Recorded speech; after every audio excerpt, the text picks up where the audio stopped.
Fantasy Wednesday is back with The Tale of the Green Serpent by Marie Catherine D'Aulnoy. Excuse me for my French, but once upon a time there was a great queen who gave birth to twin daughters. She invited 12 fairies who lived in the neighborhood to come and see them and bestow gifts on them according to the custom of the time. And a very convenient custom it was, for the fairies' power very often remedied what nature had done ill, although occasionally it spoiled what nature had done very well. When the fairies were all in the banqueting hall, a magnificent repast was served. Just as they were sitting down to table, Magatine entered. She was the sister of Carabossa, and was equally wicked. The queen trembled at the sight, fearing some disaster, for she had not invited her to the feast, but carefully concealing her anxiety, she went to find for Magatine a green velvet armchair embroidered with sapphires. As Magatine was the oldest of the fairies, they all moved to make room for her, and each whispered the other, "Let us hasten to bestow our gifts on the little princess, in order to anticipate Magatine." On the offer of the armchair, Magatine said rudely that she did not want it. She was tall enough to eat standing. But she made a great mistake, for as the table was rather high, she could not even see it, so small was she. This vexed her so greatly that her ill temper increased. "Madam," said the queen, "I beg you to sit down to table." "If you had wanted me," said the fairy, "you would have invited me with the rest. You only ask handsome people with fine figures and magnificently attired like my sisters to your court. As for me, I'm too old and ugly, but all the same my power is as great as theirs, and without boasting at all, even greater." The fairies urged her so much to sit down to table that she at last consented. A golden basket was placed on it, containing a dozen packets of precious stones. The first comers helped themselves, and there were thus none left for Magatine, who began to mutter below her breath. The queen went to her closet and brought her a casket of perfumed Spanish leather, covered with rubies and filled with diamonds. She entreated Magatine to accept it, but the fairy shook her head, saying, "Keep your jewels, I have enough, and to spare. I only came to see if you had remembered me, and you had entirely forgotten my existence." So saying, she struck her wand on the table, and all the good things upon it immediately turned into fricasseed serpents. The fairies, in great alarm, threw down their serviettes and left the banqueting hall. While they were discussing the evil trick Magatine had just played them, the cruel little fairy approached the cradle where the princesses lay wrapped in the prettiest cloth of gold swaddling clothes imaginable. "My gift to you," she said quickly to one, "is that you shall be the ugliest creature in the world." She was on the point of laying a like curse on the other when the fairies ran up in great agitation and prevented her. Wicked Magatine broke a window pane, and passing through it like a flash of lightning, disappeared from view. No matter what gifts the good fairies bestowed on the princess, the queen was less sensible of their kindness than of the pain of finding herself mother of the ugliest creature in the world. She took her in her arms, and was grieved to see her grow uglier from one minute to the next. She tried in vain to keep from crying in the presence of the fairies, but she could not control herself, and they showed her all the pity imaginable. "What shall we do," they consulted, "to console the queen?" They held a great council, and afterwards told her not to grieve so deeply, since, at an appointed time, her daughter would be very happy. "But," interrupted the queen, "will she become beautiful?" "We cannot," they replied, "explain ourselves more fully. Let it suffice you that your daughter will be happy." She thanked them, and did not fail to load them with presents, for although the fairies are very rich, they always like to receive gifts. The custom has since passed to all the peoples of the earth, and time has not destroyed it. The queen called her elder daughter Laidronette, and the younger Belote. The names suited them admirably, for Laidronette became so ugly that in spite of her great intelligence, it was impossible to look at her. Her sister grew very beautiful, and was most charming. When Laidronette was 12 years old, she threw herself at the feet of the king and queen, and begged their permission to shut herself up in the Castle of Solitude, in order to hide her ugliness and not grieve them any longer. They loved her, her ugliness notwithstanding, and it cost them something to consent, but there was Belote, and that sufficed to console them. Laidronette asked the queen to send with her only her nurse and a few officers. "You needn't fear that anyone will run away with me, and for myself, I confess, fashioned as I am, I should like to avoid even the light of day." The king and queen granted her request, and she was conveyed to the castle of her choice. It had been built many centuries before. The sea came right up to the windows and did duty for an ornamental canal. A vast forest near at hand furnished pleasant walks, and meadows shut in the view. The princess played musical instruments and sang divinely. She spent 2 years in that pleasant solitude and wrote several books of reflections, but the desire of seeing her parents again made her get into her coach and go to the court. She arrived exactly on Belotte's wedding clay. Everybody was filled with joy, but at the sight of Laidronette they all looked annoyed. Neither the king nor queen embraced or caressed her, and for all welcome they told her she had grown much uglier, and advised her not to appear at the ball. If, however, she wished to see it, some place might be arranged whence she could view it. She replied that she had not come to dance, nor to listen to the music, but she had been so long in the lonely castle that she could not help leaving it to pay her duty to the king and queen. She knew, to her keen regret, that they could not endure her, and she intended returning to her solitude, where the trees, flowers, and springs did not reproach her for her ugliness every time she went near them. The king and queen, observing her sorrow, told her she could remain with them 2 or 3 days, but having a heart, Laidronette replied that if she spent that time in such pleasant company, it would pain her too much to leave them. They were too anxious for her to go to seek to prevent her, and coldly told her she was right. Princess Belotte gave her for a wedding gift an old riband she had worn all the winter on her muff, and the king she was marrying presented her with some purple silk for a petticoat. Had she consulted her own feelings, she would have thrown the riband and silk in the faces of the generous donors who treated her so ill. But she had too much spirit, wisdom, and intelligence to show her annoyance, and set out with her faithful nurse on her return to the castle. So full of sorrow was her heart that during the whole journey she did not open her lips. Walking one day in the thickest part of the forest, she saw under a tree a big green serpent. Raising his head, he said, "Laidronette, you are not alone in misfortune. Look at my horrible form, and learn that I was born even more beautiful than you." The princess, greatly alarmed, heard only half of what he said, and for several days, fearing such another encounter, dared not stir out. At length, weary of always being alone in her room, she one evening quitted it and went to walk by the seashore. She was pacing slowly along, thinking over her sad fate, when she saw a little gilded boat, painted with 1,000 different devices, come towards her. The sail was of brocade of gold, the mast of cedar wood, and the oars of calembac. Chance alone seemed its steersman, and as it stopped close to the shore, the princess, curious to see its beauties, stepped in.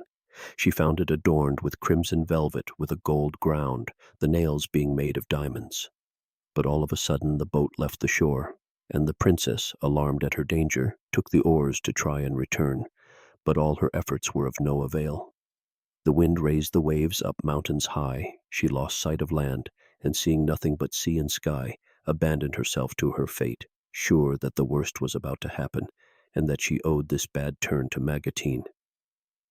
"I must perish," she cried, "but what secret impulse makes me fear death? Alas, so far I have known none of the pleasures that could make me hate it. My ugliness alarms even my nearest relatives. My sister is a great queen, while I am banished to the depths of a desert, where all the society I have found is a talking serpent. Would not death be preferable to a wearisome existence like this?" These reflections dried the princess's tears. She looked boldly to see from what quarter death would come, and seemed to be inviting it not to delay, when she saw a serpent on the waves approaching the boat. He said, "If you are willing to receive help from a poor green serpent like me, I can save your life." "Death strikes less terror to my heart than you do," exclaimed the princess, "and if you want to do me a favor, never show yourself in my sight." Green Serpent made a long hissing sound, which he meant for a sigh, and answering never a word, plunged into the sea. "What a horrid monster," said the princess to herself. "He has green wings, a many-colored body, ivory jaws, fiery eyes, and long bristling hair. Ah, I would rather die than owe my life to him. But," she went on, "what makes him follow me so persistently, and how comes it that he speaks like a reasoning being?" She was considering thus when a voice replying to her thought said, "Learn, Laidronette, that Green Serpent is not to be despised. And were it not too cruel a thing to say, I could assure you that he is less ugly in his degree than you are in yours. But so far from wishing to anger you, if you would—" The voice vastly surprised the princess, and what it said was so little credible that she had not strength enough to keep back her tears. But suddenly reflecting, "What?" she cried. "Reproached with my ugliness as I am, I will not lament my death. What is the use of being the most beautiful woman in the world? I must die all the same. It ought rather to console me and prevent me regretting my life." While she moralized, the boat drifting at the mercy of the waves struck a rock, and scarcely two pieces of the wood held together. The poor princess found her philosophy of no avail in so pressing a danger. She discovered a few pieces of wood, and imagining she was clinging to them, she felt herself lifted up and reached in safety the foot of a big rock. Alas, what were her sensations on finding she was tightly embracing Green Serpent. Seeing her great alarm, he moved a little aside and cried out, "If you knew me better, you would fear me less, but it is my cruel fate to terrify everybody." He immediately threw himself into the water, and Laidronette was left alone on the great rock. Casting her eyes around, she saw nothing to lessen her despair. Night was coming on. She had nothing to eat, and knew not where to find shelter. "I thought," she said sadly, "to end my days in the sea. Doubtless the last scene of all is to be here. Some sea monster will devour me, or I shall perish of hunger." She seated herself on the top of the rock. As long as the light lasted, she looked out over the sea, and when night was over all the earth, she took off her silk petticoat, covered her head and face with it, and anxiously awaited what might happen. At length she fell asleep, and it seemed to her that she heard a sound as of various musical instruments. She felt convinced she was dreaming, but after a moment she heard these lines sung, lines which seemed composed for her. "Here within this palace gay may you suffer Cupid's dart. Here shall gladness be our part, sorrows all he'll drive away. Here within this palace gay may you suffer Cupid's dart." The attention with which she listened to these words completely roused her. "What happiness and what ill fortune are in store for me?" she said. "In my condition, can happy days be possible for me?" In terror, she opened her eyes, fearing to see herself surrounded by monsters. But imagine her astonishment when, instead of the horrible and barren rock, she found herself in a chamber all paneled with gold. The bed on which she was reclining was in keeping with the splendor of the most beautiful palace in the world. She asked herself question after question, unable to believe she was actually awake. At last she got up and opened a glass door that led onto a spacious balcony, whence she descried all the beauty that nature, seconded by art, could produce. Gardens full of flowers, fountains, statues, and rare trees, forests in the distance, palaces whose walls were adorned with precious stones and roofs of pearl, and so marvelously were they wrought that each was a masterpiece. The sea, calm and peaceful, was covered with numerous ships of all sorts, and the sails, streamers, and pennants tossing in the wind produced the most charming possible effect.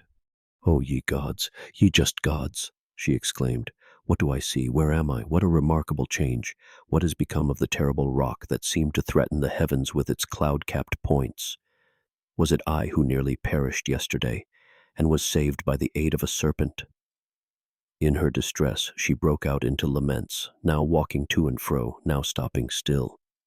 At length she heard a noise in the room. Turning back into it, she saw coming towards her 100 pagodas, adorned and built in 100 different ways. The biggest were about an arm's length in height, and the smallest not more than 4 fingers, some beautiful, graceful, and pleasant-looking, others hideous and of a terrible ugliness. They were of diamonds, emeralds, rubies, pearls, crystal, amber, coral, porcelain, gold, silver, brass, bronze, iron, wood, clay, some without arms, others without feet, with mouths reaching from ear to ear, squint eyes, flat noses. In short, there is not greater unlikeness between the creatures who inhabit the world than there was between those pagodas. Those who presented themselves before the princess were the deputies of the kingdom. After making her a speech containing many wise reflections, they told her, to amuse her, that they had for some time been traveling about the world, but that in order to obtain their sovereign's consent, they swore in setting out never to speak, and so scrupulous had they been that they would not move either head, feet, or hands. The greater number, however, could not help doing so while they were thus traveling about the world. When they returned, they delighted their king by the recital of all the most secret affairs of the different courts in which they had been received. "It is, madam," added the deputies, "a pleasure we will sometimes give you, for we are commanded to omit nothing in our power to amuse you. Instead of bringing you presents, we shall divert you with our songs and dances." They immediately began to sing these words, dancing a round dance with tambourines and castanets. "Joy is more delightful that follows after pain. Joy is more delightful after ills despiteful. Young lovers, do not break your chain. Let fortune you—" When they had finished, the deputy who was spokesman said to the princess, "Here, madam, are 100 pagodinas who are appointed to the honor of attending you. Everything you most desire will be accomplished provided you remain with us." The pagodinas then appeared. They carried baskets in, proportioned to their size, filled with 100 different things, so pretty, so useful, so well made, and so rich that Laidronette could not leave off admiring, praising, and loudly expressing her wonder at the marvels she saw. The most distinguished of the pagodinas, a little diamond figure, suggested that as the heat was increasing, she should enter the bathing grotto. The princess walked in the direction pointed out, between 2 rows of bodyguards of most laughable size and appearance. She found 2 basins of crystal ornamented with gold and filled with choicely perfumed water. A canopy of cloth of gold was arranged over them. She asked why there were 2 basins and was told that one was for her and the other for the king of the pagodas. "But," she cried, "where is he?" "Madam," was the reply, "he is just now at the wars. You will see him on his return." The princess asked if he was married. She was told no, that he was so charming that so far he had not found anyone worthy of him.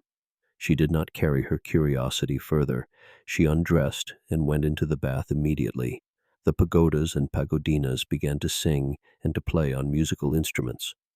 Some had lutes made of a walnut shell, others violas made of an almond shell, for it was necessary to suit the instruments to their size.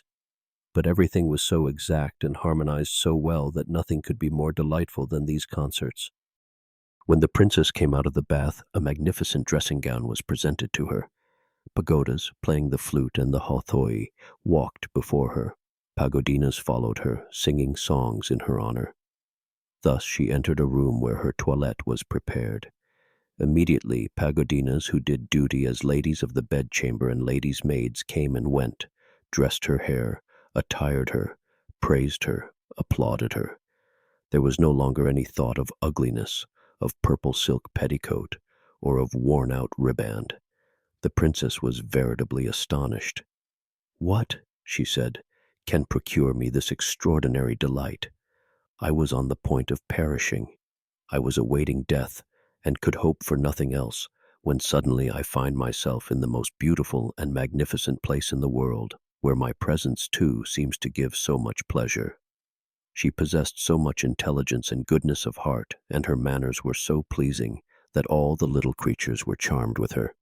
Every day on rising, new clothes, new laces, new jewels were brought her. It was certainly a great pity she was so ugly, but in consequence of the great care taken in dressing her, she who had never been able to endure the sight of herself began to find herself less hideous. The pagodas constantly told her the most secret and curious things that went on in the world. They told her of treaties of peace and leagues of war, of the treachery and quarrels of lovers and the unfaithfulness of mistresses, of despairs, reconciliations, and disappointed heirs, of frustrated marriages and old widows who married again most unseasonably, of treasures discovered, of bankruptcies and fortunes made in a moment, of fallen favorites and besieged cities, of jealous husbands and flirting women, of thankless children and ruined towns.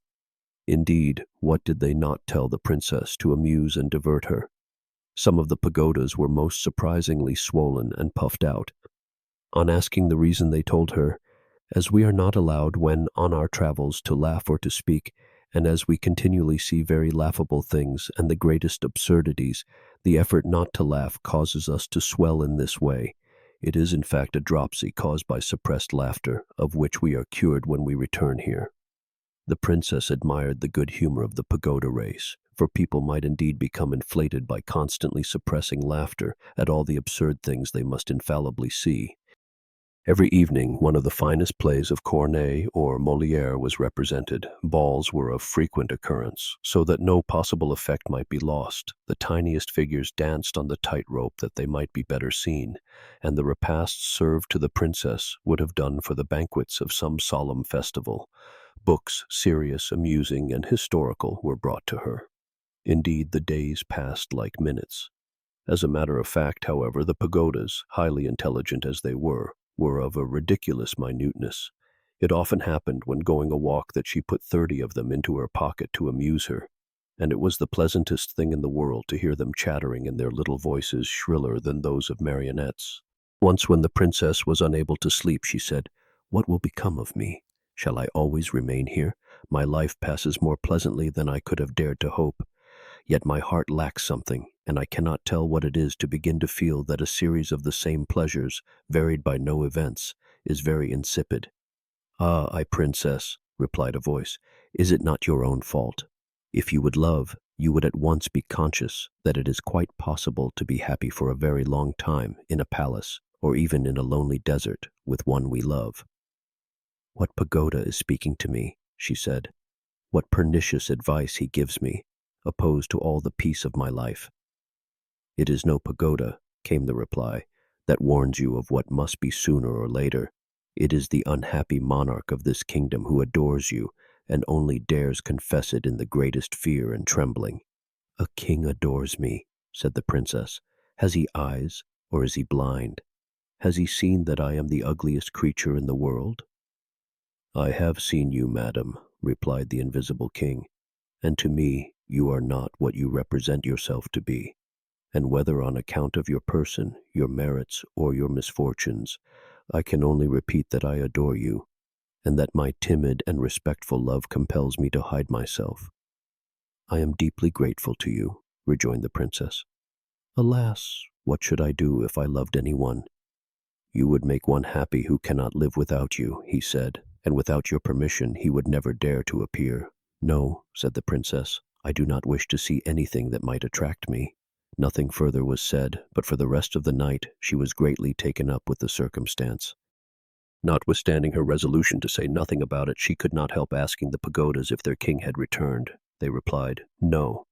That answer, which agreed ill with what she had heard, somewhat disturbed her, and she went on to ask if their king was young and good-looking. They told her he was young, handsome, and everything that was charming. She asked if they often heard from him, and they replied, "Every day."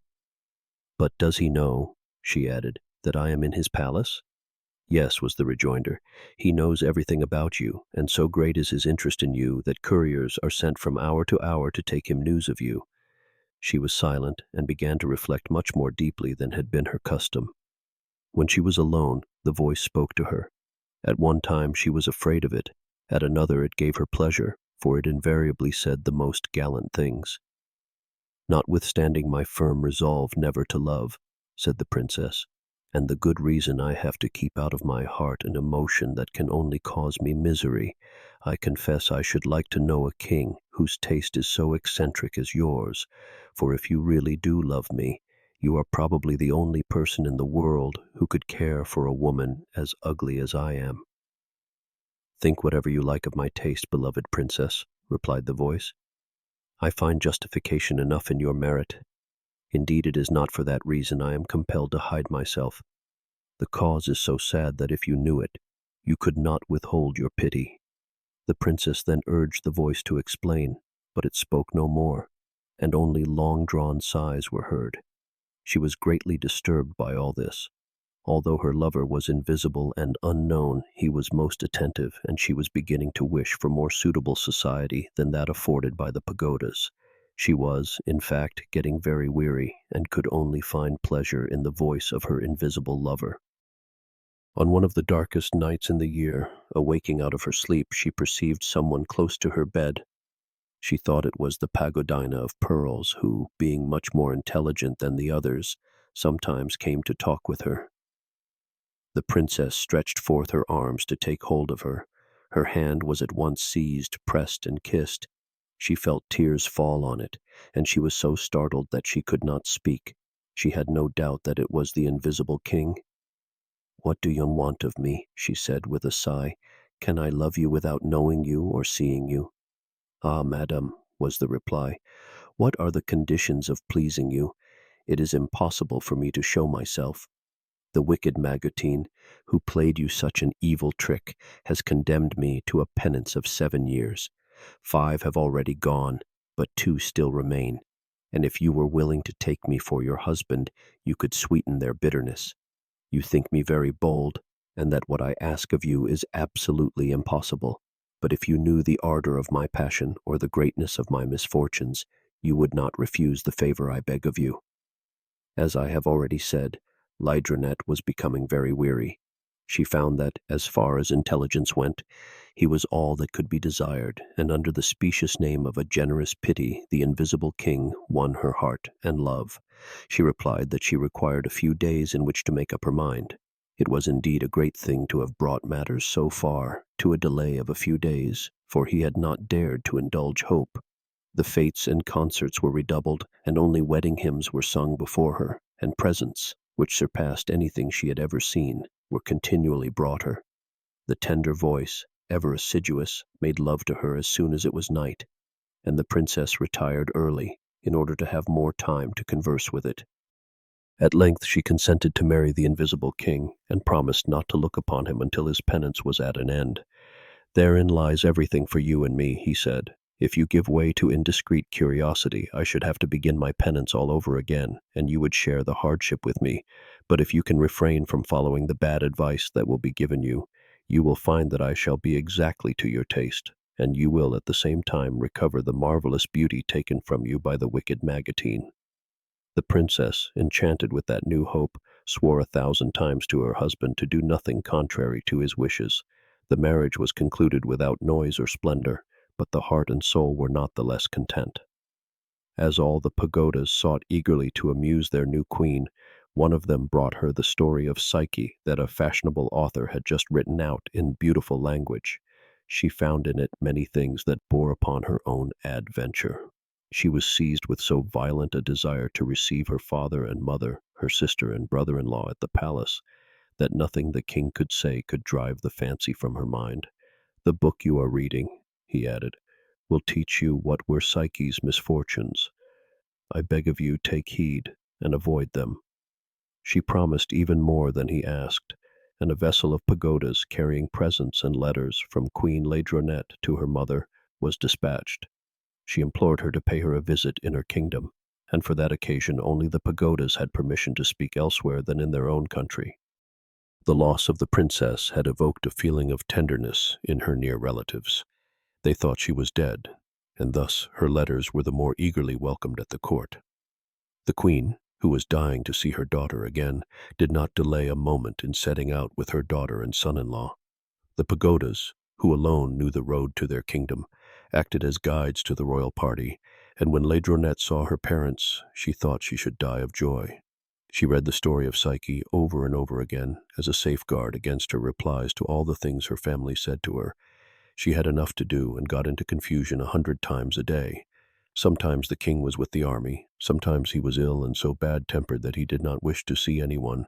Now he was on a pilgrimage, then he was hunting or fishing. It seemed she was fated to say nothing that carried any weight, and that cruel Magotine had bereft her of her good sense. Her mother and sister talked over the matter together, and came to the conclusion that Laidronette was deceiving them, and perhaps deceiving herself. With ill-judged zeal, they determined to speak to her. They accomplished the task with so much skill that 1,000 fears and doubts crept into Laidronette's mind. For a long time she had not permitted all they could say to have the least effect on her, but she now confessed that, so far, she had never seen her husband. His conversation, however, was so full of charm that to be happy it was only necessary to hear him. She told them further that his penance was to last 2 years more, and at the end of that period not only would she see him, but she would become as beautiful as the day star. "Ah, wretched girl," exclaimed the queen, "how clear is the snare laid for you! Is it possible you can be simple enough to believe such tales? Your husband is a monster. It cannot be otherwise, for all the pagodas over whom he rules are the most grotesque creatures possible."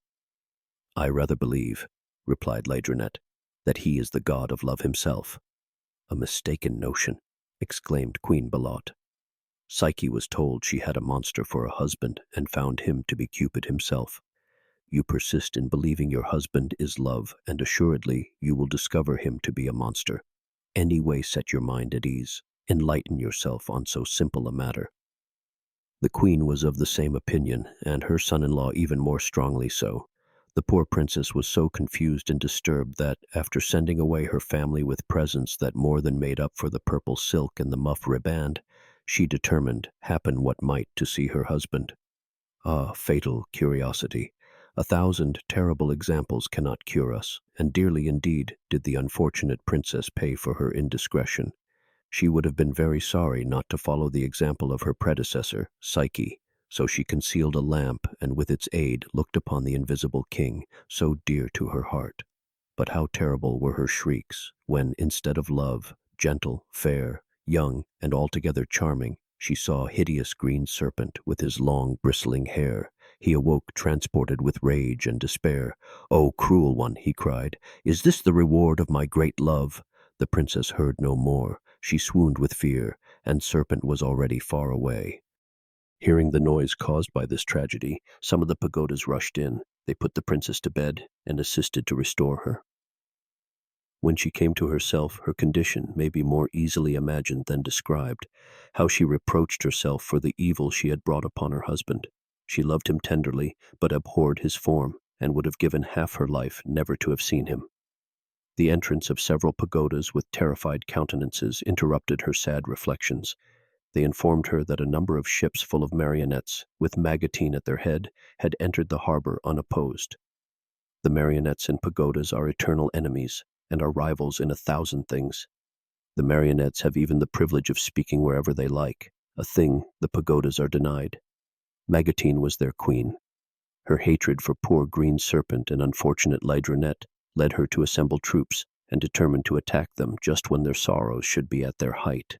It was not difficult to succeed in her designs, for the queen was in such grief that although urged to give the necessary orders, she refused, assuring them that she knew nothing about war. By her command, however, the pagodas that had been found in besieged cities and in the closets of great generals were assembled. She ordered them to provide for everything, and then shut herself up in her closet, regarding all the events of life with the utmost indifference. Magatine's general was the celebrated Punchinello, who knew his business well, and who had a large reserve force, consisting of wasps, cockchafers, and butterflies, who were able to do wonders against a few frogs and light-armed lizards. They had been for a long time in the pay of the pagodas, who were more formidable in name than in valor. Sometimes Magatine amused herself by watching the fight. Pagodas and pagodinas surpassed themselves, but with a stroke of the wand, the fairies destroyed all the superb edifices, and the delightful gardens, woods, meadows, and fountains were buried in the ruins. Queen Laidronette was compelled to become a slave to the most malicious fairy that ever lived. 400 or 500 marionettes brought her to Magatine. "Madam," said Punchinello, "I venture to present to you the Queen of the Pagodas." "I have known her for a long while," said Magatine. "She was the cause of an affront I received the day of her birth, and I shall never forget it." "Alas, madam," said the queen, "I thought you were sufficiently avenged. The gift of ugliness you bestowed on me would have more than satisfied a less vindictive person than yourself." "How she talks," said the fairy, "just like a newly fledged doctor. Your first work shall be to teach my aunts philosophy. Prepare to give them a lecture every day." "How am I to manage it, madam?" said the miserable queen. "I do not know philosophy, and if I did, are your aunts capable of understanding it?" "Listen to the logician," shouted Magatine. "Well, queen, you shall not teach them philosophy, but in spite of yourself you shall afford the world an example of patience it shall be difficult to imitate." Then she had iron shoes brought in. They were so tight that Laidronette could not get her feet into them, but she had to put them on all the same. and the poor queen wept and endured the pain. "Here," said Magatine, "is a distaff filled with cobweb. In 2 hours you must spin it as fine as your hair." "I do not know how to spin," said the queen, "but although it seems impossible, I will endeavor to obey you." She was immediately taken to the depths of a dark grotto, and after leaving her some brown bread and a pitcher of water, the entrance was closed up by a big stone. When she tried to spin the horrid cobweb, the heavy spindle fell to the ground hundreds and hundreds of times. She had patience enough to pick it up as often and to begin the task over and over again, but it was always in vain. "Now," she said, "I perfectly recognize the measure of my misfortune. I am in the power of the implacable Magatine, and she, not satisfied with depriving me of my beauty, wishes to take my life." She began to weep, going over in her mind the happiness she had enjoyed in the kingdom of Pagady, and throwing her distaff to the ground. "Let Magatine come when she pleases," she said. "I cannot do what is impossible." She heard a voice that said, "Ah, Queen, your indiscreet curiosity is the cause of all your tears, but I cannot witness the suffering of her I love. I have a friend of whom I have never spoken, the fairy protectress. I trust she will be of great use to you." 3 knocks were then heard, and although no one appeared, the cobweb was spun and wound off. At the end of the 2 hours, Magatine, hoping for a cause of quarrel, ordered the stone to be removed from the entrance, and she went into the grotto, attended by a numerous cortege of marionettes. "Let us see," said she, "the work of a lazy girl who can neither sew nor spin." "Madam," said the queen, "I certainly did not know, but I found it necessary to learn." When Magatine saw the strange circumstance, she took the ball of cobweb thread, saying, "You are indeed skillful, and it would be a vast pity not to make use of you. Make nets with this thread strong enough for catching salmon." "I beg your pardon," replied she, "but it's scarcely strong enough for flies." "You are very fond of arguing, my fine friend," said Magatine, "but it is not of the least use." She left the grotto, ordered the big stone to be replaced at the entrance, and assured the queen that if the nets were not finished in 2 hours, she was lost. "Ah, fairy protectress," said the queen, "if it is true that my misfortunes can in any way touch you, do not refuse your aid." In the same moment the nets were finished. Laidronette was intensely surprised, and thanked in her heart the kind fairy who did so much for her. She thought with pleasure that she doubtless owed such a friend to her husband's love. "Alas, Green Serpent," she said, "you are very generous to continue loving me after the evil I have done you."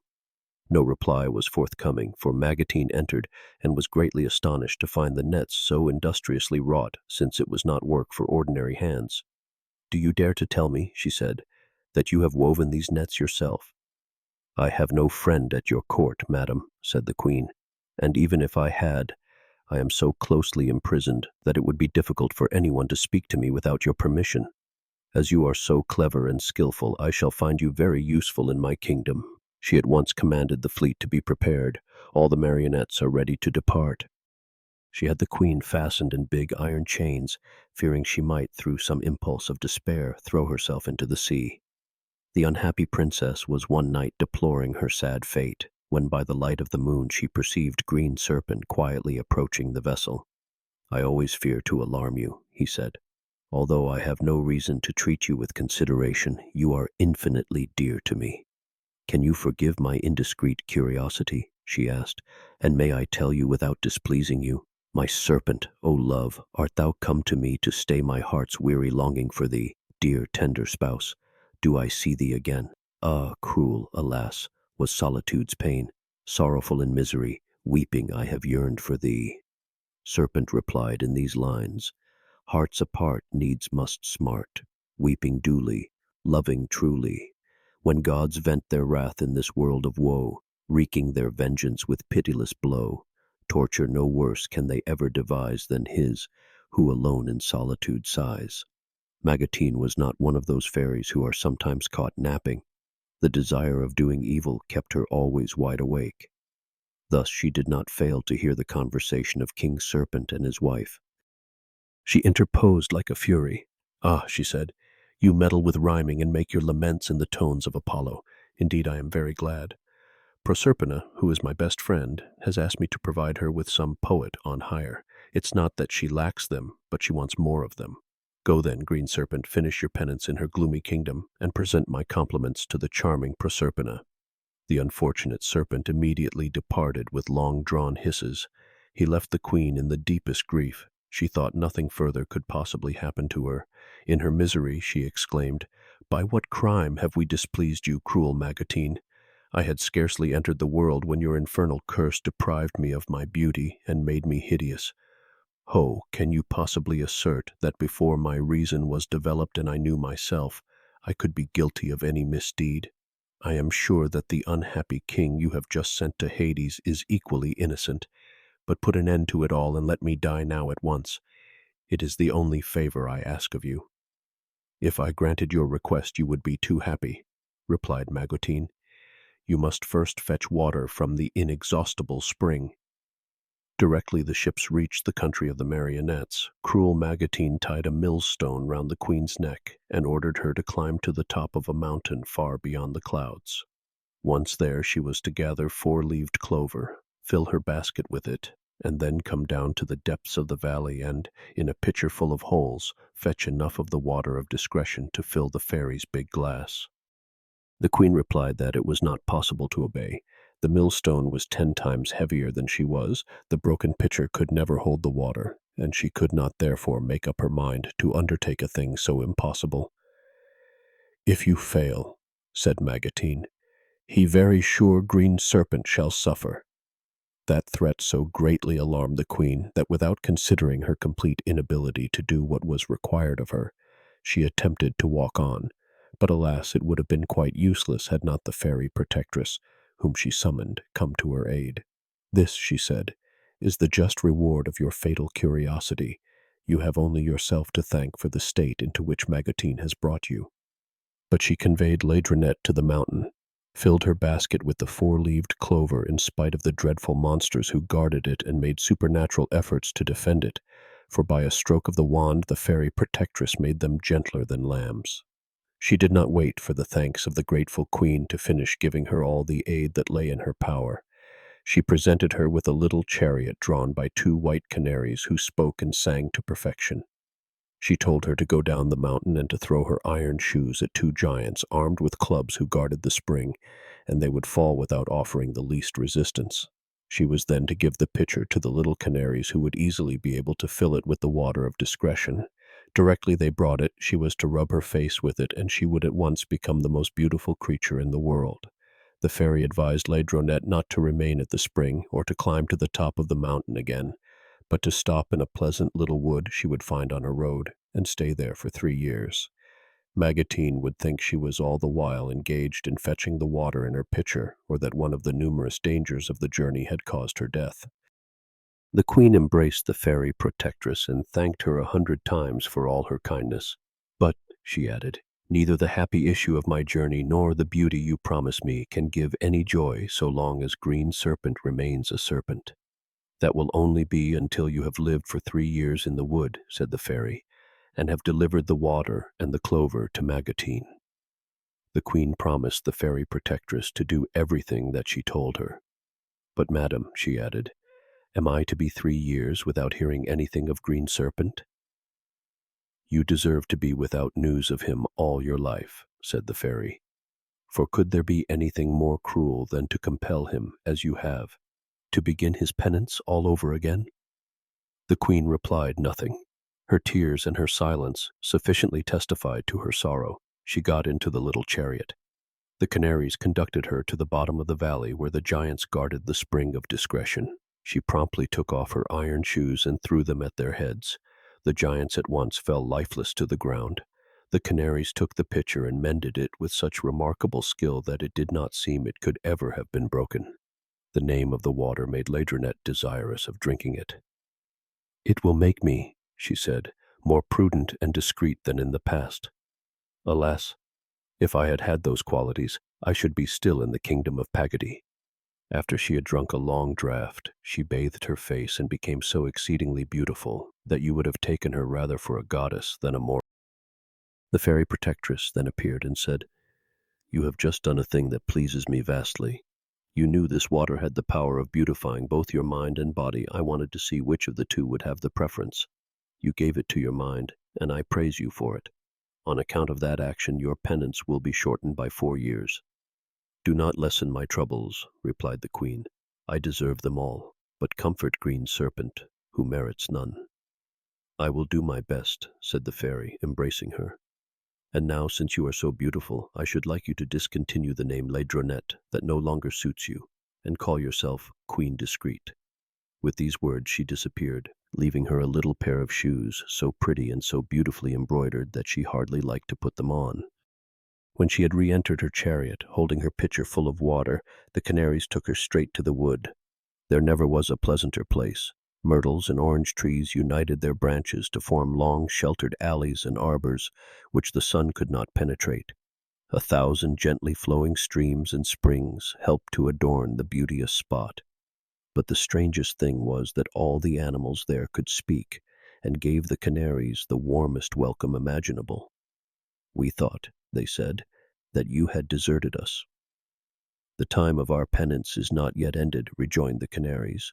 Hut the fairy protectress bade us bring this queen here. Take heed to amuse her as much as possible. At the same moment she was surrounded by animals of all sorts, who paid her great compliments.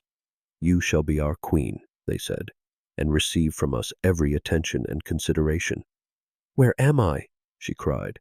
By what supernatural power are you able to speak to me? One of the canaries, who had remained near her, whispered, You must know, madam, that certain fairies, being on their travels, were vexed to see men and women fallen into grievous faults. They thought at first that warning them to change their evil ways would be enough, but that was of no avail, and becoming suddenly very angry indeed, they put them into penance. Those who talked too much they changed into parrots, jays, and hens, lovers and their mistresses into pigeons, canaries, and little dogs, people who were too fond of good eating into pigs, angry persons into lions. In fact, the number of those they put in penance is so great that this wood is populated by them, and you will find here persons of all ranks and dispositions. From what you have just told me, my dear little canary, said the queen, I feel sure I am right in thinking that you are here only for having loved too well. Yes, madam, replied the canary, that is so. I am the son of a Spanish nobleman, and in our country love holds such despotic sway over all hearts that it is not possible to escape it. An ambassador from England arrived at the court. He had a daughter of great beauty, but of an intolerably haughty and cold disposition. Nevertheless, I became attached to her and loved her distractedly. Sometimes she seemed sensible of my attentions, while at others she repulsed me so cruelly that I lost patience. One day, when she had driven me to despair, a venerable old dame confronted me and blamed me for my weakness. All she could say only served to make me more obstinate, and perceiving it, she grew angry. I condemn you, she said, to become a canary for 3 years, and your mistress a wasp. I was at once conscious of the most extraordinary change imaginable. My distress notwithstanding, I could not refrain from flying into the ambassador's garden to discover the fate of his daughter. But I had scarcely entered it before I saw a big wasp buzzing 4 times as loud as any other. I hovered round her with the eagerness of a lover whom nothing could keep away. Several times she tried to sting me. If, beautiful wasp, I said, you desire my death, you need not use your sting. Only command me to die, and I will cheerfully obey you. She vouchsafed no reply and settled on the flowers, who doubtless suffered for her ill temper.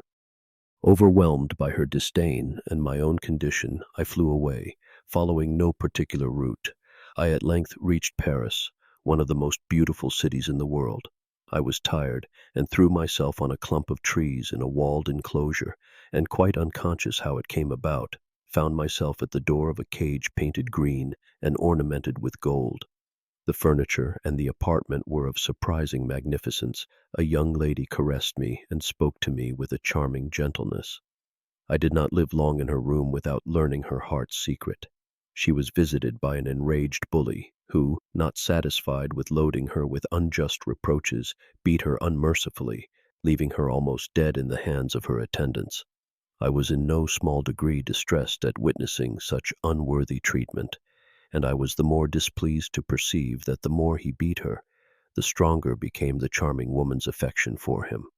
I wished night and day that the fairies who turned me into a canary would reduce their ill-assorted love to order. My desire was granted. Just as the lover was beginning his ordinary beating, the fairies suddenly appeared in the room. They loaded him with reproaches and condemned him to become a wolf. They turned the long-suffering woman into an ewe and sent them to the wood. As for myself, I easily found means to fly away. I wanted to see the different courts of Europe. I went to Italy, and by chance fell into the hands of a man who, often having business in town, and wishing his wife, of whom he was very jealous, never to see anyone, shut her up from morning to night.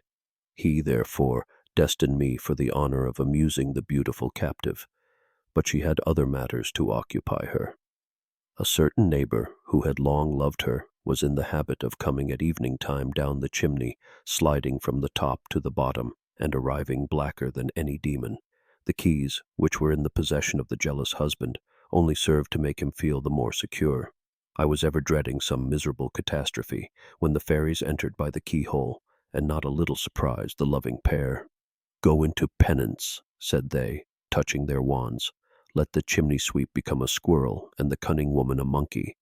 The husband who is so careful to keep the keys of his house shall become a watchdog for 10 years. "I should have too many things to relate to you, madam," added the canary, "were I to recount my various adventures. From time to time I was obliged to repair to the wood, and scarcely ever came without finding new animals, for the fairies continued to travel, and people to vex them with their manifold faults. But during the time you dwell here, you can amuse yourself with the adventures of its inhabitants." Many of them immediately offered to tell her theirs whenever she liked. She thanked them most politely, but desiring rather to reflect than to talk, she sought a solitary spot where she could be alone. As soon as she found one, there arose in it a little palace, and the finest repast imaginable was served her. It was only of fruits, but of very rare fruits, brought by the birds, and as long as she stayed in the wood, she wanted for nothing. Sometimes there were fêtes delightful by their oddity. Lions danced with lambs, bears told soft tales to doves, and serpents grew gentle for the sake of linnets. A butterfly carried on an intrigue with a panther. In fact, nothing was classified according to its species, and it was not a question of being tiger or sheep, but only of the persons the fairies punished for their faults. They all loved and adored Queen Discreet. They made her judge in their disputes, and she had absolute power in the little republic. If she had not continually reproached herself for the misfortunes of Green Serpent, she might have endured her own with some sort of patience. But when she thought of his sad condition, she could never forgive herself her indiscreet curiosity. The time for leaving the wood having arrived, she informed her little guides, the faithful canaries who assured her of a happy return. To avoid farewells and regrets that would have cost her some tears, she slipped away during the night.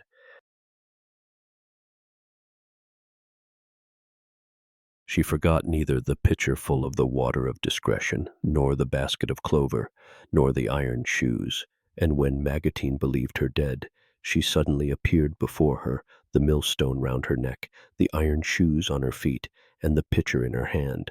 The fairy uttered a loud cry, and asked her whence she came.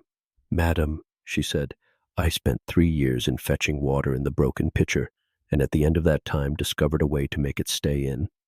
Magatine burst out laughing to think of the fatigue the poor queen must have suffered, but looking at her more attentively, "Why, how is this?" she exclaimed. "Laidronette has become quite charming. How have you come by this beauty?" The queen told her she had washed in the water of discretion, and so the miracle had come to pass. At this information, Magatine, in despair, threw her pitcher to the ground. "Oh, power that braves me!" she cried. "I can avenge myself. Make ready your iron shoes," she said to the queen. "You must go on my behalf to Proserpina and ask of her the elixir of long life. I always dread falling ill and even dying. If I had the antidote, I should have no longer cause to fear. Take heed, therefore, not to uncork the bottle or to taste the liquor, for you would thus diminish my share." This command took the queen completely aback. "How am I to get to Hades?" she asked. "Can those who go there return? Alas, madam, will you never grow tired of persecuting me? Under what star was I born? My sister is far happier than I am. No longer can I believe that the constellations are the same for all." She began to weep, and Magatine, in triumph to see her shed tears, burst out laughing. "Go, go," she said. "Do not delay a moment a journey that is to prove so advantageous to me."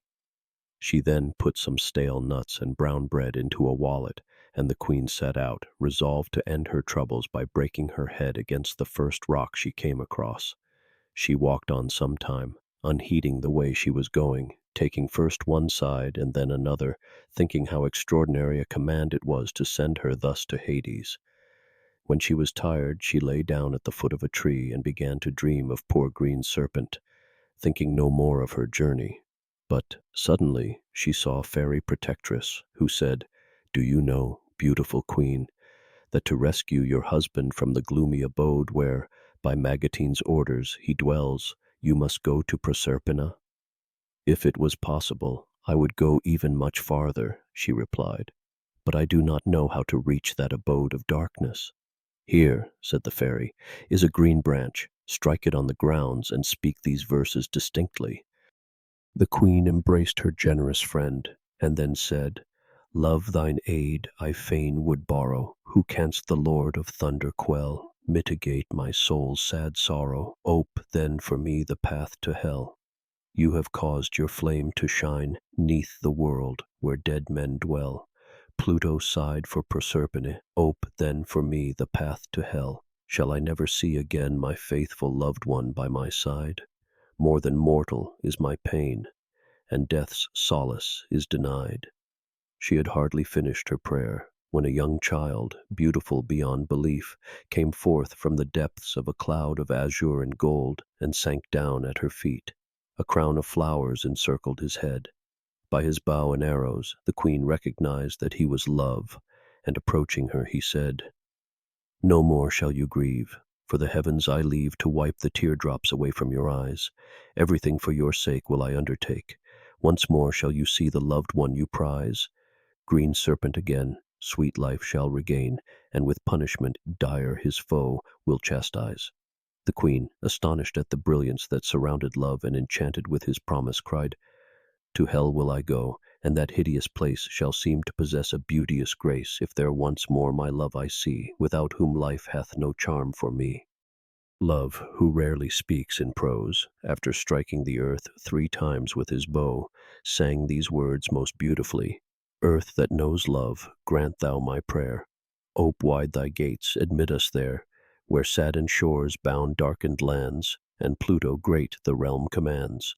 The earth, obedient, opened wide, and by a dark descent, where there was every need of a guide as brilliant as Love, the queen reached Hades. She dreaded meeting her husband in the form of a serpent, but Love, who sometimes busies himself in doing kindnesses to those who are unfortunate, had foreseen everything, and had already commanded Green Serpent to become what he was before his penance.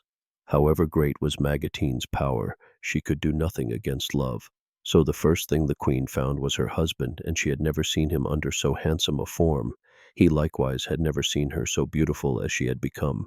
However, a presentiment, and perhaps Love, who was with them, helped them to divine who they were. The queen at once said to him with exquisite tenderness, "The cruel fate that binds thee here controls me also with her law. My only wish to feel thee near. Thus satisfied for evermore, gladly beat our hearts united, fearlessly in Hades' shades, joyous love by love requited, forever."